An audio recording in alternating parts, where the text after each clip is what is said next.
Hello to all students. आज हम discuss कर रहे हैं हमारा class 11 chapter number 2 structure of atom.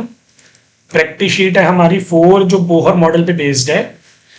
हमें बोला गया calculate the first excitation energy of electron in the hydrogen atom. अब देखो एक्साइटेशन एनर्जी क्या होती है। जब हम हमारे इलेक्ट्रॉन को एनर्जी देंगे, हमारा इलेक्ट्रॉन एनर्जी एब्जॉर्ब करके हायर लेवल पे चला जाएगा। हाइड्रोजन एटम में इलेक्ट्रॉन जो होता है वो बेसिकली फर्स्ट लेवल में होता है, तो जब आप उसे एनर्जी दोगे वो एनर्जी एब्जॉर्ब करके हायर लेवल पे चला जाएगा, मतलब n इज इक्वल टू 2 पे। तो कितनी एनर्जी लगी होगी हमें वो डिफरेंस कैलकुलेट करना है। सपोज करो पहले शेल की एनर्जी है E1, दूसरे शेल की एनर्जी है E2, माइनस कर देंगे तो हमारे पास चेंज ऑफ एनर्जी जो है वो आ जाएगा। अब मेन बात यहां पे ये है कि बेसिकली एनर्जी कैलकुलेट करने के 3 फॉर्मूलाज थे हमारे पास। पहला फॉर्मूला है 21.98 into 10 raise to power -19 Z square by N square. दूसरा फॉर्मूला था 1312 N square multiply Z square kilo joule per mole. और तीसरा फॉर्मूला था -13.6 into Z square by N square electron volt per atom. तो मैं basically इन तीनों में से ये वाला फॉर्मूला यूज करना चाहता हूं। उसका एक स्पेसिफिक रीजन है, हम कभी भी सिंगल एटम के अंदर इलेक्ट्रॉन एक्साइट नहीं करवाते। जब भी हम इलेक्ट्रॉन्स को एनर्जी देते हैं तो हम हमारी एनर्जी हमेशा 1 मोल ऑफ द सब्सटेंस के लिए कैलकुलेट करते हैं। तो जब आप अपनी एनर्जी 1 मोल के लिए कैलकुलेट करोगे तो आप सेकंड वाले ही यूनिट चूज करोगे, क्योंकि उसमें क्वांटिटी मोल में है। जो पहला फॉर्मूला है और थर्ड फॉर्मूला है ये फॉर्मूला पर एटम के लिए है, यहां सिंगल एटम की एनर्जी निकलेगी। तो हम सिंगल एटम में एनर्जी एक्साइट नहीं करवाते होते, हम हमेशा 1 मोल के लिए करवाते हैं। दैट्स वाई मैं सेकंड फॉर्मूला लगा रहा हूं। तो यहां देखो E2 की वैल्यू आ जाएगी -1312, Z की वैल्यू 1 है, शेल यहां पे है 2 का स्केयर हो जाएगा 4, -1312 एटॉमिक नंबर 1 है और शेल भी हमारा 1 है।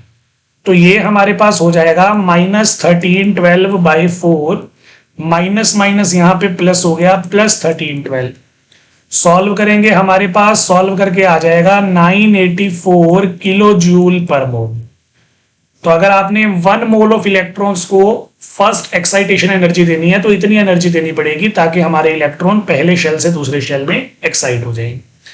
सेकंड चीज इसमें थी, हमने हाइड्रोजन की आयनाइजेशन एनर्जी निकालनी है। अब आयनाइजेशन एनर्जी कैसे निकालेंगे मैं आपको बता देता हूं। सबसे पहले हमें यह पता होना चाहिए आयनाइजेशन एनर्जी है क्या। वैसे ये टॉपिक हमारा 3rd चैप्टर के अंदर भी कवर होगा, बट स्टिल मैं आपको बता देता हूं। हमारे पास कोई भी एटम होगा गैसियस स्टेट में, हमने इस गैसियस स्टेट वाले एटम को एनर्जी देनी है। एनर्जी देने पे हमारा जो एटम है वो इलेक्ट्रॉन लूज कर देगा। तो इलेक्ट्रॉन लूज करवाने के लिए कितनी एनर्जी मैंने सप्लाई की, that is called ionization energy.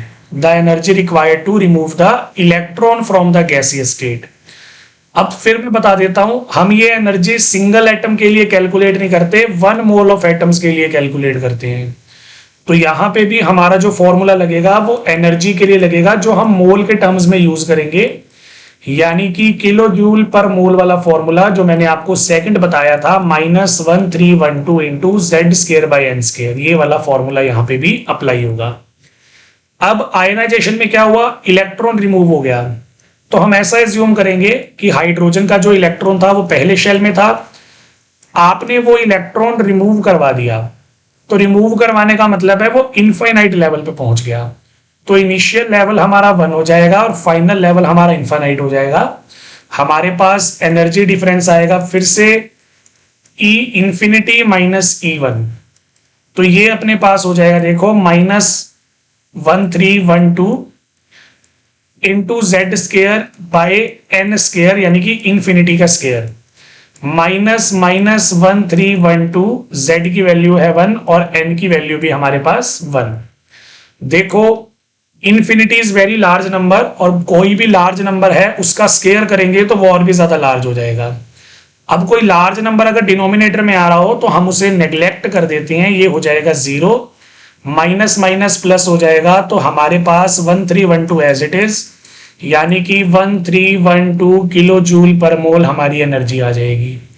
तो अगर मुझे इलेक्ट्रॉन एक्साइट करना था तो 984 पहले पार्ट का आंसर, और अगर मुझे इलेक्ट्रॉन रिमूव करवाना है तो 1312 किलो जूल पर मोल एनर्जी देनी पड़ेगी हाइड्रोजन का इलेक्ट्रॉन निकालने के लिए। क्वेश्चन हमारा यहाँ पे कंप्लीट हो चुका है। फिर भी अगर आपका कोई डाउट है तो आप नीचे कमेंट्स में पूछ सकते हैं। Thank you.